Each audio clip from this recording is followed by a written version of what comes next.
The morning mist clung to the towering gates of Ravenswood Palace as Queen Consort Isabella stepped out of her silver sedan, her heels clicking against the ancient cobblestones.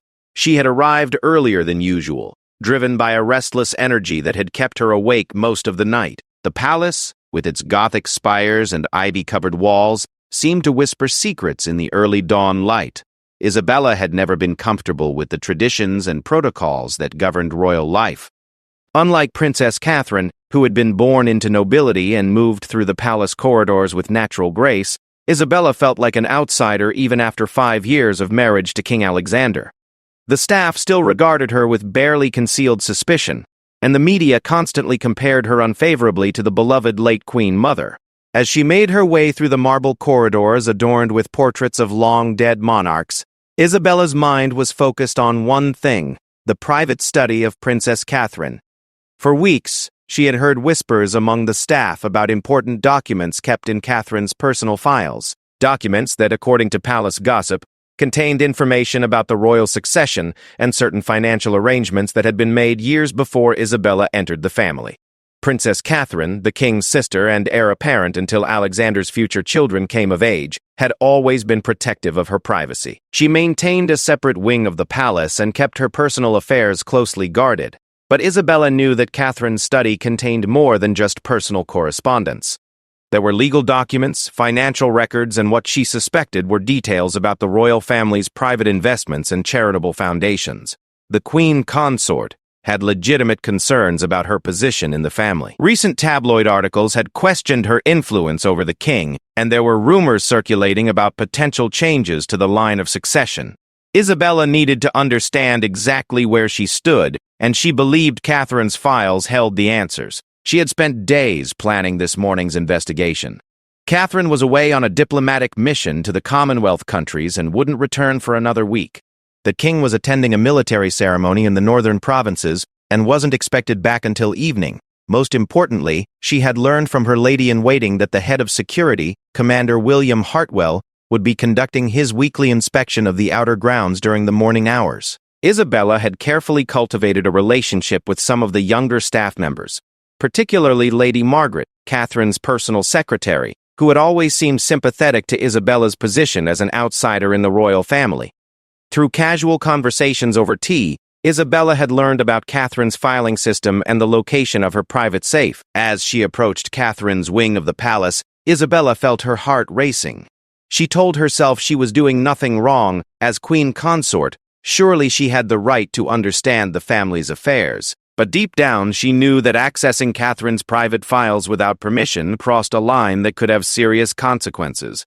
The study door was locked, but Isabella had anticipated this. During one of her conversations with Lady Margaret, she had managed to observe the secretary entering the security code on the electronic lock. Isabella's memory for details had always been sharp. It was one of the qualities that had helped her navigate the complex social world that led to her marriage to the king. The study was exactly as she had imagined, elegant but functional, with floor-to-ceiling bookshelves, a massive oak desk, and several filing cabinets along the far wall. Portraits of previous monarchs looked down from their gilded frames, their painted eyes seeming to judge her intrusion. Isabella moved quickly but methodically. She knew she had limited time before Commander Hartwell completed his rounds and returned to the main palace. The filing cabinets were organized with typical royal precision, everything labeled and categorized according to a system that spoke of centuries of bureaucratic tradition. She found what she was looking for in the third cabinet: files marked with the royal seal and labeled succession documents and family financial arrangements. Her hands trembled slightly as she photographed page after page with her phone, careful to maintain the exact order of the documents. What she discovered was more significant than she had expected. The financial documents revealed a complex network of trust funds and investments that had been established for Catherine's eventual reign. More importantly, there were legal opinions about the potential implications of the king having children and how that might affect not only the succession, but also the distribution of the royal family's private wealth. But it was the succession documents that truly captured her attention. These papers outlined various scenarios for the transfer of royal duties and included detailed discussions about the role of a queen consort in different circumstances. There were also notes in Catherine's handwriting about maintaining stability during transitional periods and protecting the institution's interests. As Isabella continued photographing documents, she discovered correspondence between Catherine and the family's legal advisors discussing the Isabella situation. The letters made it clear that Catherine had serious reservations about Isabella's influence on the king, and had been taking steps to ensure that certain royal prerogatives remained within the traditional bloodline. One letter in particular made Isabella's blood run cold. It was from the family's chief legal counsel, outlining options for limiting the queen consort's access to sensitive royal business and ensuring that key decisions remained with legitimate heirs to the throne. The language was diplomatic, but the message was clear. They were planning to marginalize her. Time was running short, and Isabella knew she needed to finish quickly. But as she reached for the final folder, she heard footsteps in the corridor outside. Her heart pounded as she quickly closed the filing cabinet and grabbed her phone, checking that all the photos had been saved properly. The footsteps passed by, and Isabella allowed herself a moment to breathe. But her relief was short-lived. As she turned to leave the study, she noticed something she had missed before. A security camera mounted discreetly in the corner of the room, its red light blinking steadily. Panic seized her as she realized that her entire intrusion had been recorded. The palace's security system was more sophisticated than she had realized, and she had been so focused on avoiding the human guards that she had forgotten about electronic surveillance. Isabella's mind raced as she tried to calculate her options. She could claim she had legitimate reasons for being in Catherine's study, but the fact that she had accessed the filing cabinets and photographed documents would be impossible to explain away. The security footage would show everything. As she hurried through the corridors back to her own wing of the palace, Isabella tried to formulate a strategy. She needed to find a way to address the security recording before Commander Hartwell reviewed the morning's footage. But she also knew that her window of opportunity was closing rapidly. The information she had gathered was explosive. If Catherine and the royal advisors were indeed planning to limit her role and influence, Isabella needed to act decisively. But her method of gathering this intelligence had put her in an extremely vulnerable position. Back in her private apartment, Isabella sat at her desk and began reviewing the photographs she had taken. The documents painted a picture of a royal family that saw her as a temporary inconvenience rather than a permanent member of the inner circle. The casual dismissiveness in Catherine's correspondence was particularly stinging, referring to Isabella as the current queen consort, as if her position were inherently temporary. But Isabella was not the type of person to accept marginalization quietly. She had fought her way from middle-class obscurity to become queen consort, overcoming years of media scrutiny and social prejudice. And she had endured the constant comparisons to Catherine, the whispered comments about her background, and the subtle slights from established noble families. As she studied the legal documents more carefully, Isabella began to see potential strategies for protecting her position. The succession laws were complex, and there were provisions that could work in her favor if she played her cards correctly. But she would need allies, and she would need to act before Catherine returned from her diplomatic mission. The sound of approaching vehicles outside her window interrupted her planning. Isabella looked out to see Commander Hartwell's security detail returning to the main palace. Her time for preparation was about to end, and she would soon need to face the consequences of her morning's activities. Isabella closed her laptop and walked to her window, looking out at the sprawling palace grounds. The morning mist had lifted, revealing the manicured gardens and ancient oak trees that had witnessed centuries of royal intrigue. She knew that her actions had set in motion a chain of events that would either secure her position in the royal family or destroy her completely. The queen consort had always prided herself on being a strategic thinker, someone who could navigate complex political situations with grace and intelligence. But as she prepared for what was to come, she realized that she had entered dangerous territory, where the stakes were higher than anything she had previously encountered. The royal family had survived for centuries by maintaining strict codes of conduct and protecting their secrets. Isabella had violated those codes, but she had also uncovered information that could change the balance of power within the family. The question now was whether she could use that information effectively before her transgression was discovered. As she heard footsteps approaching her door, Isabella straightened her shoulders and prepared to face whatever consequences awaited her. She had crossed a line that morning, but she had done so with purpose. The game of royal politics was about to become much more complicated, and Isabella intended to be a player rather than a pawn. Commander William Hartwell had served the royal family for over 20 years, rising through the ranks from a young security officer to the head of palace protection. His reputation was built on unwavering loyalty, meticulous attention to detail, and an almost supernatural ability to anticipate potential threats to the royal family. At 52, his graying hair and weathered face spoke of decades spent in service to the crown, but his sharp blue eyes missed nothing. The commander had noticed irregularities in the morning's security logs almost immediately upon returning from his inspection of the outer grounds. The electronic access record showed that someone had entered Princess Catherine's wing during her absence, and the timestamp indicated it had occurred during his scheduled rounds, when that section of the palace should have been empty. William's first instinct was to review the security camera footage, a routine he followed whenever there were any anomalies in the access logs. What he saw on the monitor made his jaw tighten with controlled anger. Queen Consort Isabella, clearly visible despite her attempt to avoid the main corridors, had spent nearly an hour in Catherine's private study, systematically photographing documents from the princess's personal files. The commander had never particularly liked Isabella, though he had always maintained the professional courtesy required by his position. Unlike Princess Catherine, who had grown up understanding the importance of security protocols and the delicate balance required to protect the royal family's interests, Isabella often seemed to view the palace's rules and traditions as inconveniences to be circumvented, rather than safeguards to be respected. But this was different. This was a direct violation of royal protocol, and a serious breach of trust that could have far-reaching implications for the family's security and privacy.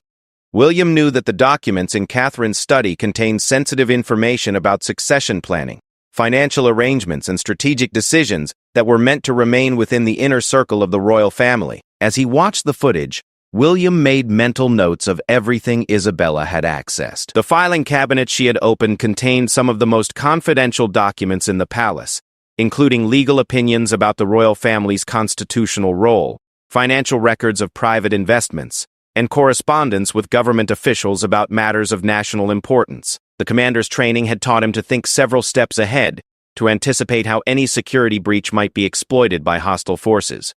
Isabella's actions weren't just a personal betrayal of Catherine's trust. They represented a potential intelligence disaster, if the information she had gathered ever became public or fell into the wrong hands. William immediately secured the security footage and began documenting everything he had observed. He knew that this situation would require careful handling, as it involved not just a security breach but a direct confrontation with the Queen Consort. Protocol dictated that he should report the incident to King Alexander immediately, but the king was still hours away from returning to the palace.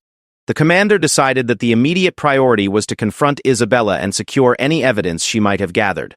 He couldn't allow her to leave the palace with the photographed documents, and he needed to assess the full extent of the breach before determining how to proceed. As he made his way through the palace corridors toward Isabella's wing, William reflected on the difficult position this situation created for everyone involved. The royal family's strength had always depended on maintaining unity and discretion, but Isabella's actions threatened to create a crisis that could damage the institution's credibility and stability. William found Isabella in her private sitting room, apparently calm and composed as she worked at her laptop, but his trained eye noticed the subtle signs of stress, the slight tension in her shoulders, the way her fingers hesitated over the keyboard, and the quick glance toward the door when he entered. "Your Majesty," William said, his voice carefully controlled and formal. "I need to speak with you about this morning's activities."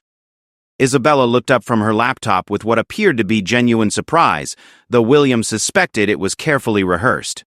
"Good afternoon, Commander. What activities are you referring to?" "The security logs show that you accessed Princess Catherine's wing this morning during her absence," William continued, his tone remaining professional but firm. "I've reviewed the camera footage from her study." The color drained from Isabella's face, but she maintained her composure. "I'm not sure what you're implying, Commander. As Queen Consort, I have the right to access any part of the palace." "That's not entirely accurate, Your Majesty," William replied.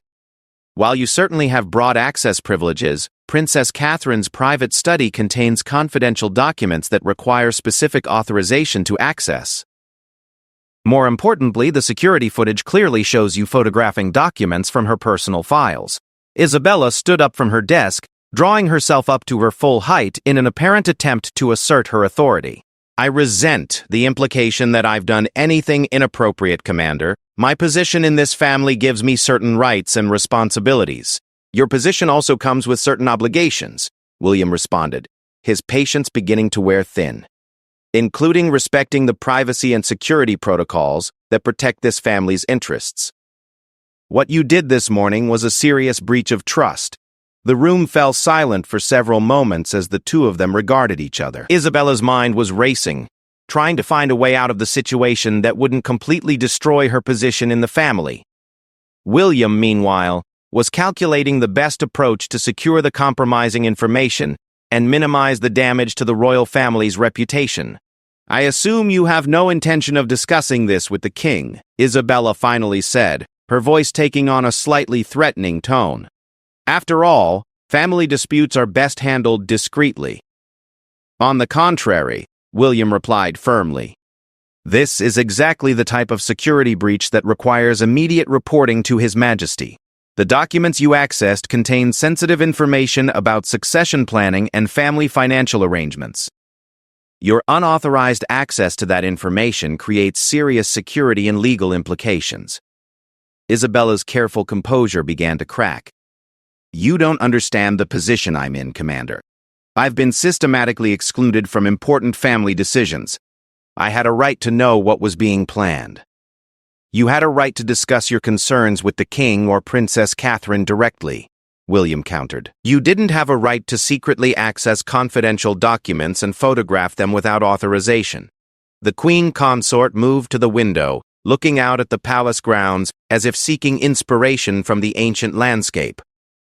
When she turned back to William, her expression had hardened with determination. Those documents revealed that Catherine has been actively working to marginalize my role in this family, Isabella said, her voice rising slightly.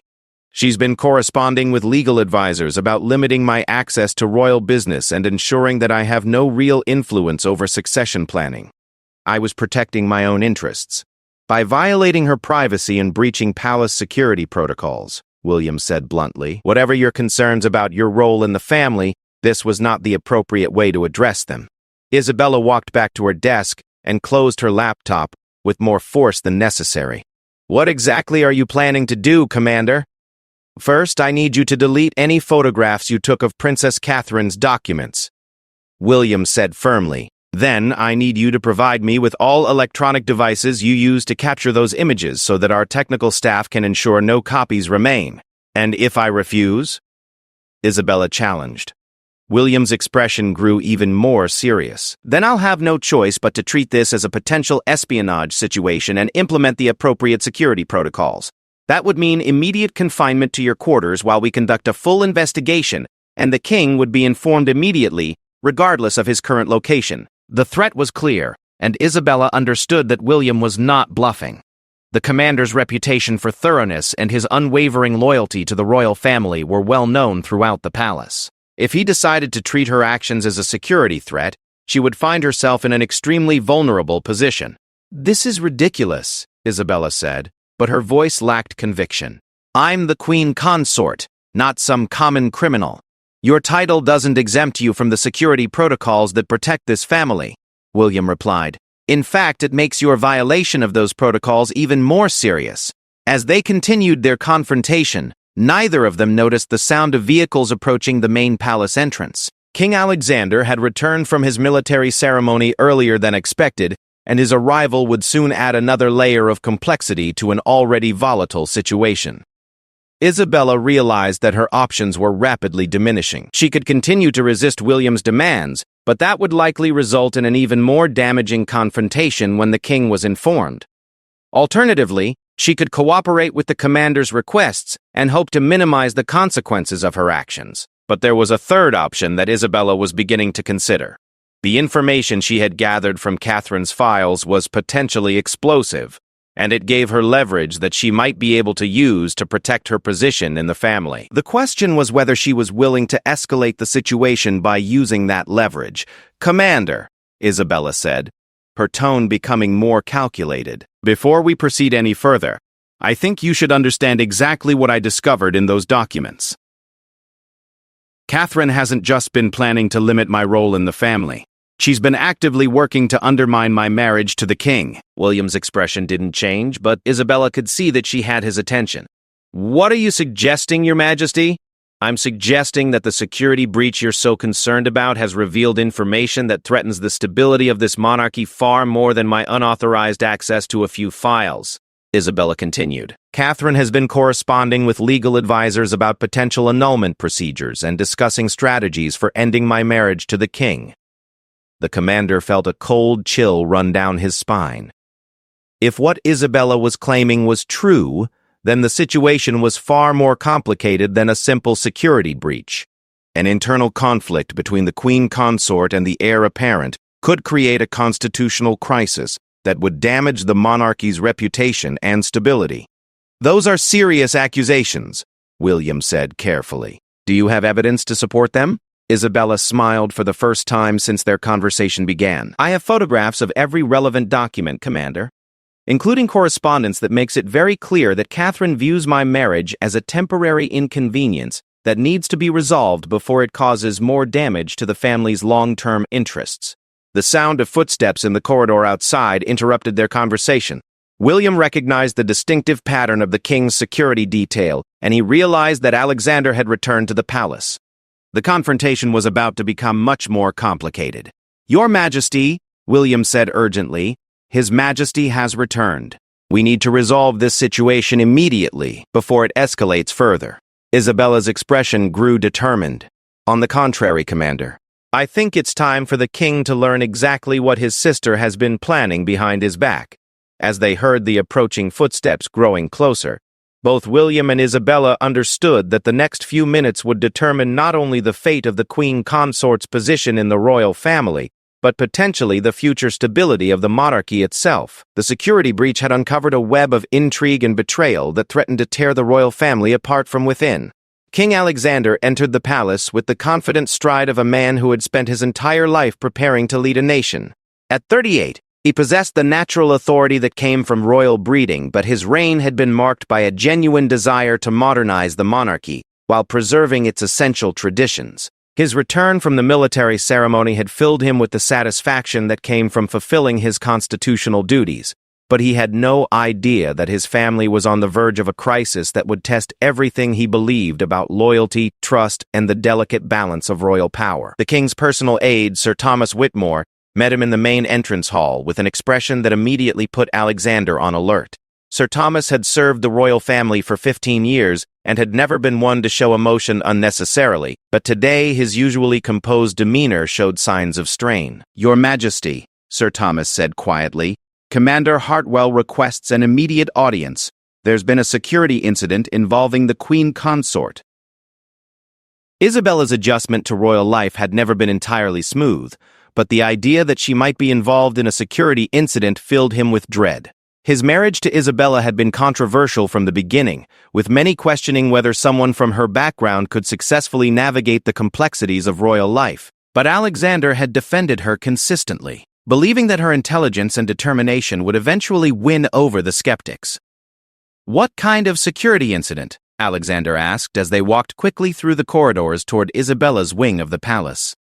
The commander didn't provide details over the communication system, Sir Thomas replied diplomatically, but he indicated that it involves unauthorized access to confidential documents.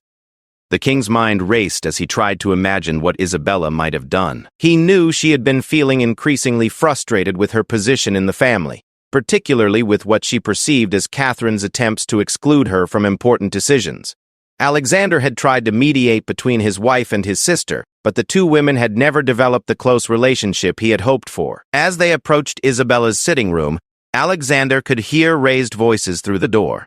He recognized both Isabella's and Commander Hartwell's tones, and the tension in their conversation was unmistakable. The king paused for a moment, gathering himself before entering what was clearly going to be a difficult confrontation. Alexander opened the door to find Isabella and Commander Hartwell facing each other, like adversaries preparing for battle. The queen consort's usually perfect composure was showing cracks of strain, while the commander's expression was grimmer than Alexander had ever seen it. Alexander, Isabella said immediately upon seeing her husband, I need to speak with you about what your sister has been planning.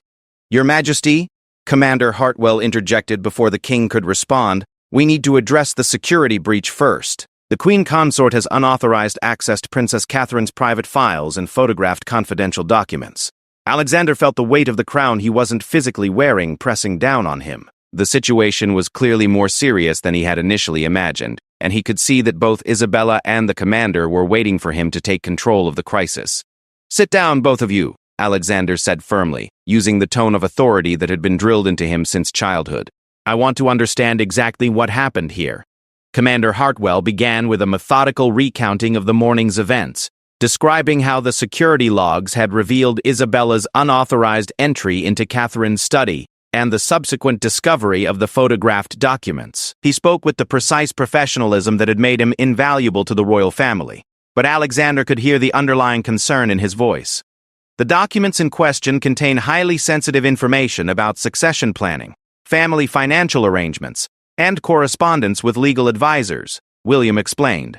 The Queen Consort's unauthorized access to this information represents a serious breach of palace security protocols. Isabella listened to the commander's report with growing frustration, occasionally shaking her head or making small sounds of disagreement. When William finished speaking, she turned to her husband with an expression of barely controlled anger. "What the commander isn't telling you," Isabella said, "is what I discovered in those documents. Catherine has been actively plotting against our marriage, Alexander. She's been corresponding with legal advisors about annulment procedures and discussing strategies for removing me from the royal family entirely." The king felt as if the ground beneath his feet had suddenly become unstable. The idea that his sister might be working against his marriage was almost impossible for him to believe.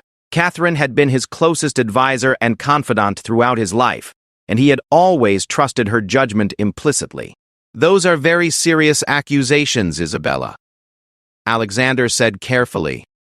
"Do you have evidence to support them?" Isabella immediately reached for her phone, her fingers moving quickly across the screen as she accessed the photograph she had taken.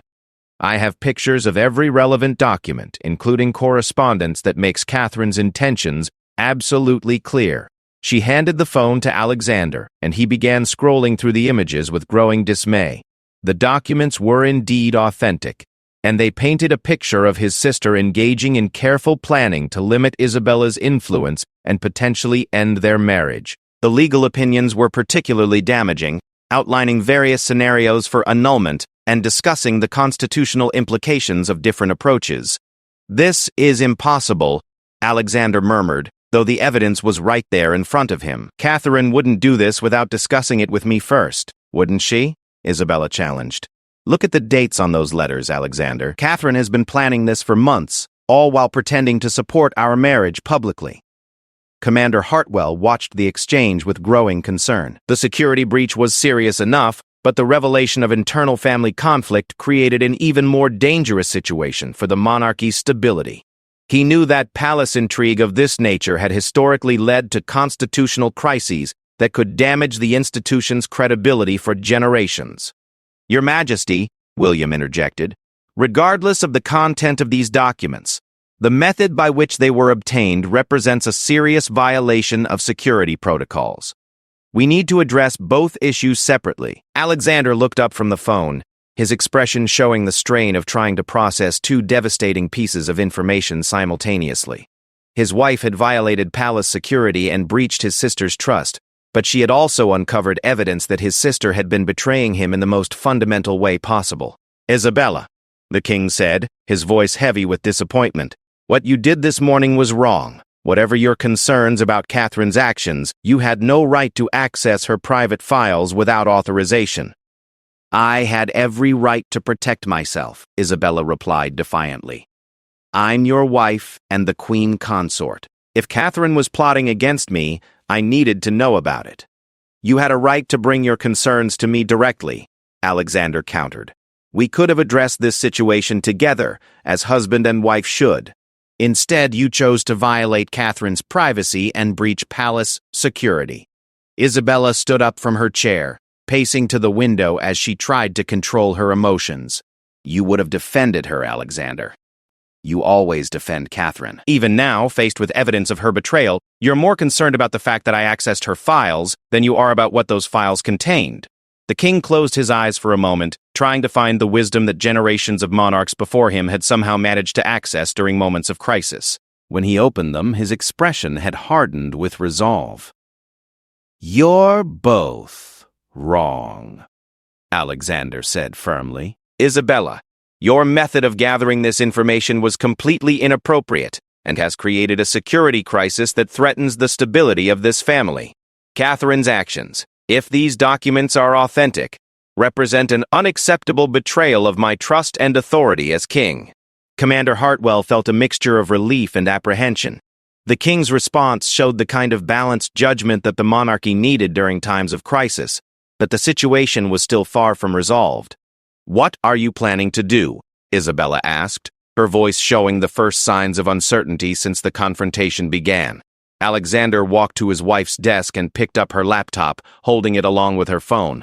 "First, you're going to provide Commander Hartwell with all devices that might contain copies of these documents. Then, you're going to remain in the palace under security supervision until I can speak with Catherine and determine the full extent of this situation." Isabella asked incredulously.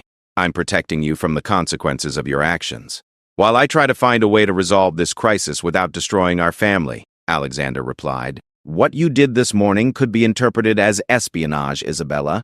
If this situation becomes public, it could end your position in the royal family permanently." Isabella realized that her husband was offering her a way out of the most serious consequences of her actions, but only if she cooperated with his approach to resolving the crisis.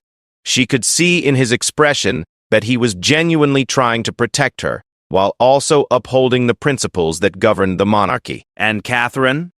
Isabella asked. "What happens to her after her betrayal is exposed?" "Catherine will answer for her actions," Alexander said grimly. "But she'll do so through appropriate channels, not through stolen documents and violated privacy." Commander Hartwell stepped forward, clearly relieved that the king was taking control of the situation. "Your Majesty, I recommend that we implement enhanced security protocols while this matter is being resolved. The potential for this information to become public creates serious risks for the family's safety and reputation." Alexander nodded agreement. "Do whatever is necessary to contain this situation, Commander. And I want a complete investigation of our security procedures to ensure that this type of breach can't happen again." As the immediate crisis began to stabilize under the king's direction, Isabella found herself facing the consequences of her decision to investigate Catherine's files. She had achieved her goal of exposing her sister-in-law's betrayal, but at the cost of her own reputation and standing within the royal family. "Alexander," Isabella said quietly, "I need you to understand that I did this because I love you, and I love our life together. I couldn't stand by and let Catherine destroy what we've built." The king looked at his wife with an expression that combined love, disappointment, and exhaustion. "I understand your motivations, Isabella, but the choices we make, especially as members of the royal family, have consequences that go far beyond our personal interests. What you did this morning will have repercussions that we'll be dealing with for years to come." Over the following hours, as Commander Hartwell implemented security protocols and the king prepared to confront his sister upon her return from the diplomatic mission, the palace settled into the tense quiet that accompanies major upheavals. Staff members went about their duties with the careful neutrality that palace service demanded, but everyone understood that the royal family was facing a crisis that would reshape relationships and power structures within the monarchy. Isabella remained in her quarters, cooperating with the security investigation, while contemplating the uncertain future that her actions had created. She had succeeded in exposing Catherine's betrayal, but she had also damaged her own position and forced her husband to choose between competing loyalties in ways that might permanently alter their marriage. The documents she had photographed remained as evidence of both Catherine's plotting and her own transgression. The information they contained would eventually need to be addressed through proper channels, but the method by which it had been obtained would always cast a shadow over its legitimacy. As evening fell over Ravenswood Palace, King Alexander stood in his private study, looking out at the ancient grounds that had witnessed centuries of royal crises and transitions. The monarchy had survived wars, revolutions, and internal conflicts that had destroyed other royal families, but it had done so by maintaining certain principles of loyalty, discretion, and mutual respect. The crisis that Isabella had precipitated would test those principles in ways that Alexander was only beginning to understand. The path forward would require him to balance justice with mercy, truth with discretion, and personal loyalty with institutional responsibility. The decisions he made in the coming days would determine not only the fate of his marriage and his relationship with his sister, but the future credibility and stability of the monarchy itself.